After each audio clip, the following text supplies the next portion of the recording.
Hello everyone, Aaron here, and today I'm just be talking about spirituality in general and what I believe. I'm sorry for the lack of, well, this is what inspired me to do this video today. It's just, I don't feel up to it today.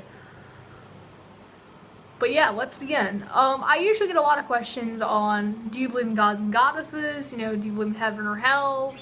What's your limits on witchcraft? What kind of practice do you do? What do you incorporate with your witchcraft that's kind of alien to it? First of all, I don't believe in any gods and goddesses. I don't mean like I don't believe that Aphrodite or whatever the fuck doesn't exist. I believe they do exist, but not on a divine, level. I think they're just like regular beings such as, demons and angels and etc. Stuff along those lines, except they have a lot more power. But they're not divine. I don't hold them higher than any other being.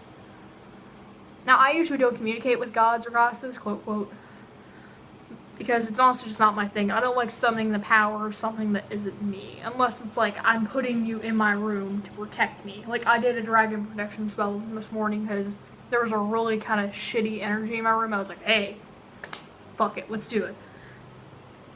What kind of magic do I practice? I usually stick with, white magic. I don't do black magic at all. I honestly have a lot against black magic because I don't like the idea of harming someone. Now, the lines do get blurred with, like, doing love spells and fortune spells, because it's like, hey, that really doesn't have a negative effect on anyone else. Well, with love spells, it's kind of different. It's like, if a person doesn't like you, you kind of make them like you, it's kind of fucked up, but I don't practice it too often. Most of the time, it's like commitment spells. Hey, don't cheat on me, god damn it. That's the limit of my love spells. Basically, when it comes to entities in general, I do believe in, like, I have a very wide spectrum. I believe that all, like, once again, gods and goddesses exist on the same plane as demons and angels, phoenixes, basically anything along those lines. Anything mythological, I believe in, because I have first-hand experience with it.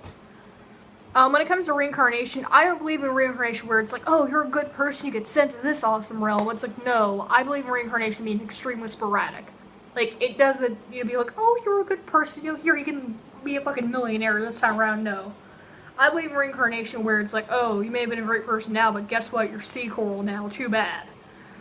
I don't think reincarnation spares anyone. Like, you could be a really shitty person in one life, next life be amazing, so. And when I believe in the concepts of a soul and spirit, I believe they're separate but yet intertwined. It's kind of hard to explain. I believe a soul, I feel like in the beginning there were a bunch of souls created, and more like lifetimes of soul experiences, the spirits get added into the soul and become part of the soul. It's really hard to explain just one sentence, but that's the best way I can describe it. When it comes to my practice, I usually do a lot of weather spells. I love rain. I have a fucking passion for it. That's when my energy is the strongest. I don't know why. Maybe I had a past life where it's like I had a strong connection to rain and tundra, who knows? But I keep it stormy where I live. I have very potent rain spells, which I use a lot. I do one at least once a week, so it's like, yes. I mean, fuck, like, I casted one today. I'm actually gonna post a ritual video on that today.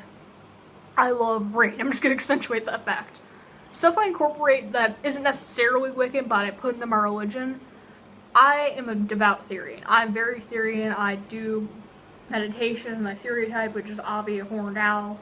I'm still discovering more of my theory types. I'm somewhat fiction kin. I'm still experimenting with it, but I do believe I am BMO from Adventure Time, from an AU. Which honestly don't incorporate fiction kin that much, but whenever I do, it's pretty heavy. I also incorporate tulpas, which is another thing I need to explain. Basically, tulpas are a sentient being you create. It has its own free will, but it's mostly under your control. Like, I have one named the Settlewood I've attached to an object, which used to be a ribbon, but I lost the ribbon, but it's still here, but I also include my gender identity and sexuality into my magic a lot. Like, I'm trying to work on an anti-dysphoria pouch right now, because I feel like I need a way to, cope with my dysphoria without, taking it out on myself in a negative way. So I'm trying to find a way to do that. It's been taking me a while, but I feel like I'm actually hitting something. Aside from that, there's really not that much to my spirituality. Once again, no winged gods, etc., that sort of thing. But yeah, comment down below what are limits to your spirituality or lack of. Like, fuck, if you're an atheist, cool. I like atheists. They're tolerant as hell and I love them. So yeah, thank you all for watching. Please rate, comment, and subscribe.